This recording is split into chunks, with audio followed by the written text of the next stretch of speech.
Hello friends, welcome to my YouTube channel. आज मैं आपको ट्रांसफार्मर की नेम प्लेट के बारे में बताऊंगा कि जो आपको ये नेम प्लेट दिख रही है वह एक डिस्ट्रीब्यूशन ट्रांसफार्मर की है।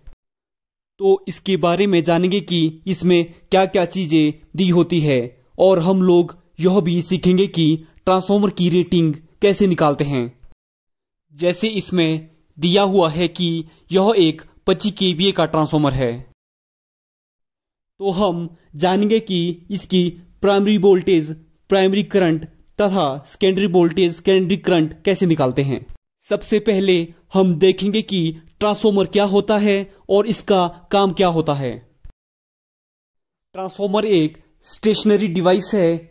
इसका मतलब यह है कि यह एक जगह फिक्स रहता है, इसलिए इसको स्टेशनरी डिवाइस कहते हैं।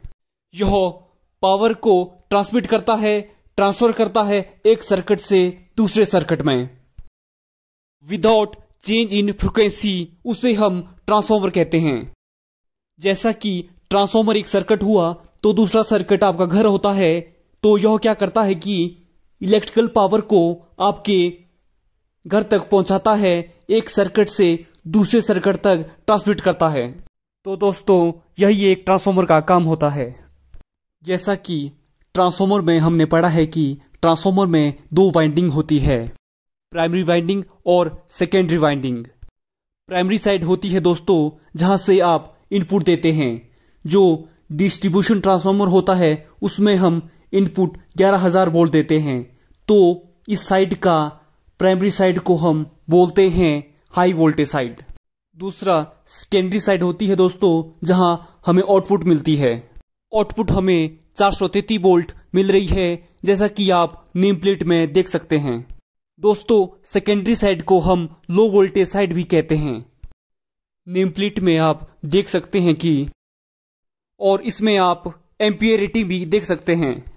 वोल्टेज एट HV 11 kV यानी कि 11,000 volt. Voltage at LV 0.433, current at HV 1.31 ampere, current at LV 33.33 ampere. IP दोस्तों, primary current 1.31 ampere, primary voltage 11,000 volt तथा secondary side IS secondary current 33.33 ampere, VS secondary voltage जिसकी value है 433 volt, जो हमने अभी name plate में भी check किया। दोस्तों, अब हम किसी भी ट्रांसफार्मर की रेटिंग कैसे निकालते हैं यह सीखते हैं। सपोज नेम प्लेट में केवीए की रेटिंग मिट गई है, आपका पुराना ट्रांसफार्मर है और नेम प्लेट में आपको नहीं दिख रहा है कि यह कितने केवीए का है, तो आप कैसे निकालोगे? तो मैं आपको बताता हूं, बहुत इजी तरीका है।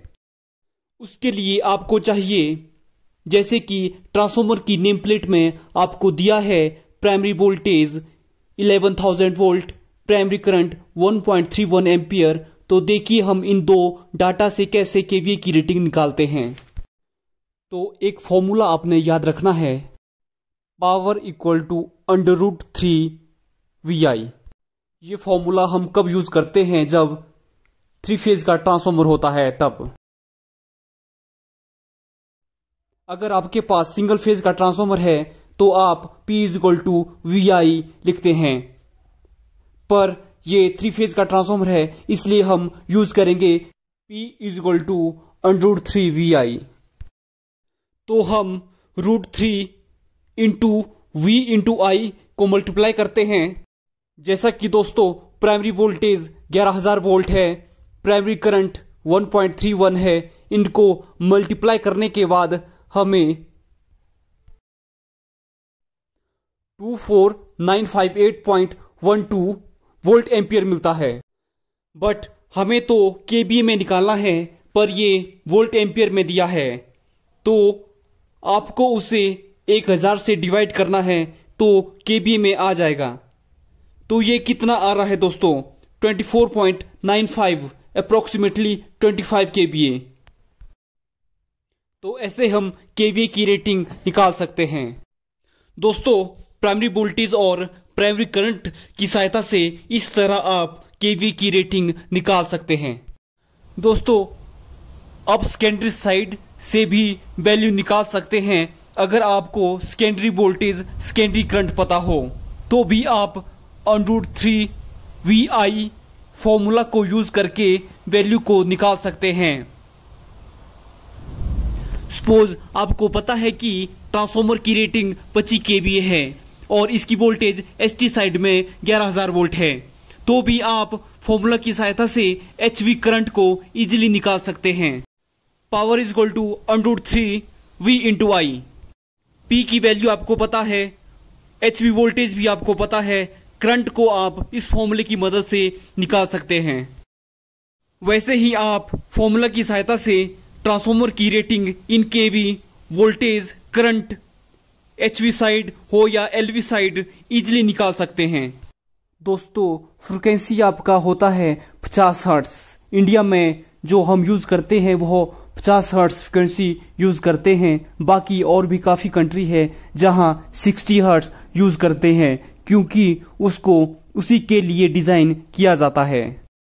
वेक्टर ग्रुप लिखा होता है DYN11। तो वेक्टर ग्रुप आपका बता रहा है कि जो ट्रांसफॉर्मर का कनेक्शन है हाई वोल्टेज वाइंडिंग वो लो वोल्टेज वाइंडिंग वो किस तरह का है, स्टार में है या डेल्टा में है, ये आपको बताता है। दोस्तों, DYN11 का मतलब होता है कि जो हाई वोल्टेज वाइंडिंग होती है वो डेल्टा में कनेक्ट होती है और जो लो वोल्टेज वाइंडिंग होती है वो स्टार में कनेक्ट होती है। बेसिकली 4 तरह के कनेक्शन होते हैं, delta to delta, star to star, star to delta, delta to star. Impedance voltage दिया हुआ है 4.5%। ये आप कैसे निकालोगे? जैसे ट्रांसफॉर्मर बनते हैं वहां शॉर्ट सर्किट टेस्ट होता है, उसी के हिसाब से इसका डाटा निकाला जाता है। कस्टमर, जैसे जो ट्रांसफॉर्मर है वो किसके लिए ऑर्डर हुआ है, आपकी विद्युत वितरण बोर्ड हो सकता है जैसे कि Himachal Pradesh state electricity board, Jharkhand बिजली वितरण निगम, यूपी बिजली वितरण निगम, इस तरह का लिखा हो। उसके बाद ये स्कीम दी होती है, जैसे कि यह किस स्कीम के लिए जा रहा है, DDU, GJY, दीनदयाल उपाध्याय ग्रामीण ज्योति योजना या RGGVY। अब हम जाते हैं ट्रांसफॉर्मर के लॉस की तरफ। अगर ये ट्रांसफॉर्मर 25 kVA का है और 50% लोड कनेक्ट है तो कितना लॉस हो रहा है? इसमें हो रहा है 210 वाट, जैसा कि आप नेम प्लेट में देख सकते हैं। अगर आप ट्रांसफॉर्मर को 100% रेटेड लोड यानी कि फुल लोड में चलाएंगे तो 695 वाट लॉस होता है। इसलिए कहा जाता है कि ट्रांसफॉर्मर को ज्यादा लोड नहीं देना चाहिए। अगर ज्यादा लोड देते हैं तो ज्यादा लॉसेस होते हैं, ज्यादा हीट जनरेट होती है। ज्यादा हीट जनरेट होने से वाइंडिंग जल सकती है और ट्रांसफॉर्मर में फॉल्ट आने की संभावना रहती है। टाइप ऑफ कूलिंग, एक होता है ट्रांसफॉर्मर की कूलिंग किस तरह से की जाती है। Oil natural, air natural type की कूलिंग का उपयोग हम डिस्ट्रीब्यूशन ट्रांसफॉर्मर में करते हैं। आपने देखा होगा कि ट्रांसफॉर्मर के दोनों साइड पाइप जैसा लगा होता है, यह कूलिंग का काम करता है। इसे हम रेडिएटर कहते हैं। टेम्परेचर राइज, ऑयल का टेम्परेचर होना चाहिए 35 डिग्री सेल्सियस। इसके ऊपर अगर टेम्परेचर होगा तो इंसुलेशन प्रॉपर्टी खराब हो जाती है। WDG, यह वाइंडिंग का टेम्परेचर होता है, यह 40 डिग्री सेल्सियस तक होना चाहिए। मास ऑफ ऑयल 66 kg होता है। टोटल मास इन kg 274 kg तक होता है। Volume of oil in litre 80 litre होता है। दोस्तों, ट्रांसफॉर्मर में जो ऑयल होता है उसे हम ट्रांसफॉर्मर ऑयल कहते हैं। बट होता क्या है कि क्रूड पेट्रोलियम ऑयल को फ्रैक्शनल डिस्टिलेशन प्रोसेस से ट्रांसफॉर्मर ऑयल ऑब्टेन करते हैं। जो आप यह ड्रम देख रहे हैं उसका वेट 200 लीटर होता है। दोस्तों, it's all about a name plate of a transformer.